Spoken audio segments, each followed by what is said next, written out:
You've probably seen people online claiming they can fix your health just by looking at a few genetics. Genes like MTHFR spring to mind. It sounds exciting, but the truth is, your DNA doesn't determine your destiny. It simply shows your tendencies. The cardiogenetics test looks at over 100 genes linked to cholesterol, metabolism, blood pressure, inflammation, clotting, and even how you respond to drugs like statins and other medications. It's designed to help us understand your underlying risks so we can take a more targeted approach with lifestyle, nutrition, and sometimes medication if needed. It's not to make sweeping predictions or miracle claims. Before we start, I want to address one of the biggest misconceptions. A lot of people tell me they have the MTHFR gene, and this is an important gene with methylation, but really you can't treat anything based on this gene. It affects folate metabolism, but having this variant doesn't mean you have to take high levels of folate. And we can confirm the homocysteine with a simple blood test or more advanced tests like the CardioZoomer that measures every cardiovascular marker possible. And I'll talk more about that later in this video. So let's go through the cardiogenetics test. I'll just point out some of the key genes and you'll get a key understanding of what this test is about. So here's a quick overview of the cardiogenetics test. These are just a list of all the different markers checked under lipid metabolism, vascular function, drug response, inflammation, oxidative stress, and the clotting factors. So this is what the CardioZoomer test looks like. On page 1, we've got all the different markers for the chylomicrons, triglycerides, whether you're genetically predisposed to higher levels of triglycerides. We've got more of these markers on page 2.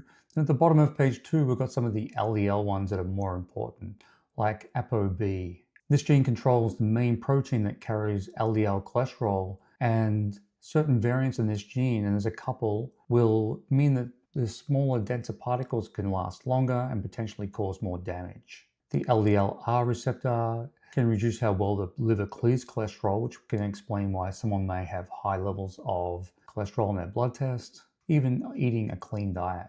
This gene swaps cholesterol between HDL and LDL. Some variants can lower HDL efficiency and making cholesterol transport less efficient. Then the LPA gene, this is a gene that can lead to higher levels of lipoprotein A. The key thing here is doing the blood test like the CardioZoomer to find out if you have high levels of lipoprotein A. Just because you have the genetic variant doesn't mean it's going to be a problem. Then we move on to some of the oxidative stress markers. MPO. High activity in MPO increases oxidative stress and arterial inflammation. And it's this inflammation and oxidative stress that can lead to high cholesterol causing damage. So next we look at some of the clotting ones like prothrombin, which increases your risk of getting blood clots. This is just another summary page on the endothelial function and atrial fibrillation genes. Next we move into some genetics associated with high blood pressure, atrial fibrillation, and endothelial dysfunction. Then we've got the MTHFR gene that I mentioned before that many people talk about. And this is a key one that can lead to increased levels of homocysteine, which causes inflammation. Here are more genes associated with blood pressure, and genes like ACE, AGT, they can determine whether people would do better on a low salt diet or not, whether that would help to lower their blood pressure. Then we've got a number of different genetics associated with how well you process and metabolize drugs and certain nutrients too, like niacin. So genes like CYP3A5 can control or determine how well you metabolize statins. So if you're homozygous for a gene like this, you may have higher levels of statin in the blood, so it potentially could cause more side effects. And you may have to either go to a different class of drugs like ezetimibe or reduce down, you might need a lower dose than what is normally recommended. And there's a couple of genes associated with how effective statins are going to work or how well they're concentrated in the blood, whether you utilize niacin effectively, whether you are going to be getting side effects from drugs like Plavix, how well you utilize coenzyme Q10.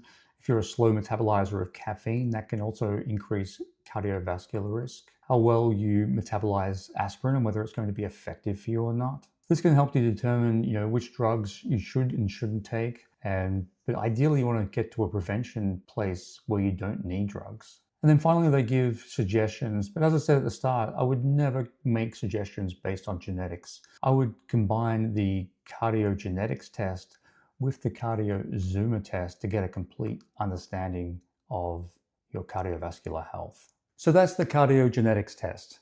It's a deep dive into your blueprint behind your cardiovascular health. And your DNA doesn't predict disease. It helps us understand the best way to treat, helps to personalize a treatment plan, and even helps to understand what other tests we should do to help understand your risk factors for heart disease. If you'd like to see how these genetic tendencies show up in your actual blood markers, I recommend watching the CardioZoomer test video next, and we'll link to that at the end of this video.